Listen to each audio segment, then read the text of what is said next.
फिर तो तुम अपने गुरु को मानुष मानकर वही गलती कर रहे हो जो गलती तुमने युगों युगों की 650 साल पहले की। गुरु मानुष कर जानते ते नर कहिए अंध, और दुखी संसार में आगे काल के फंद। बेटी रो और बतावे कि ऐसी अनोनी मेरी आंखों के सामने वो छोटा सा चित्र मालिक का पूरा हुआ और आपका चेहरा उसमें समा गया। वो देखिएगा, अब आपको दिखाते हैं। ये देखो, ये देखिएगा। अब ऊपर छतरी पूरी परमात्मा वाला फोटो, कबीर साहब का फोटो है, चित्र है, उधर कोने में लगा हुआ है वो, और ये ऊपर छतरी है, नीचे कबीर परमात्मा के ये हाथ और पैर नीचे कबीर परमात्मा के, ये ऊपर टोप परमात्मा का है और ये चेहरा दास का बना हुआ है। इतना सिर्फ ये काला जो कोट पहना ये दास का बना हुआ है, इतना हिस्सा दास का है और बाकी शेष मुकुट परमात्मा का है, नीचे पैर परमात्मा के, छतरी मालिक की।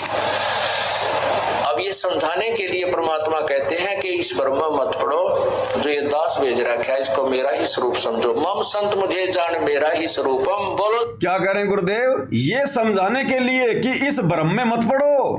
कौन से ब्रह्म में? कि वो दाढ़ी मूछ वाला ही कबीर है। अरे उसकी दाढ़ी मूछ के ऊपर तो सतगुरु रामपाल जी का चेहरा लग गया।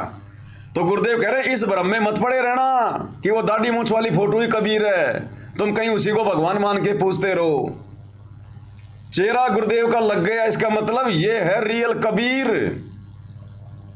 भाई जो गुरुदेव शब्द बोल रहे हैं ना कि ये समझाने के लिए कि इस भ्रम में मत पड़ो, फिर आगे गुरुजी चुप हो गए। फिर क्या बोल गए? मम संत मुझे ही जान। तो इस भ्रम में मत पड़ो। कौन से भ्रम में? वो तो बताया नहीं गुरुजी ने। सबसे बड़ा भ्रम ये कि ये दाढ़ी मूछ वाली फोटो को ही कबीर जी मानने का भ्रम जो संगत में जो ये फैला हुआ है। तो गुरुदेव कह रहे हैं इस भ्रम में मत पड़े रहना कि ये कागज का टुकड़ा दाढ़ी मूछ वाली फोटो ही कबीर जी है। ये जो चेहरा लग गया है ना उस दाढ़ी मूछ के ऊपर, किसका लगा है?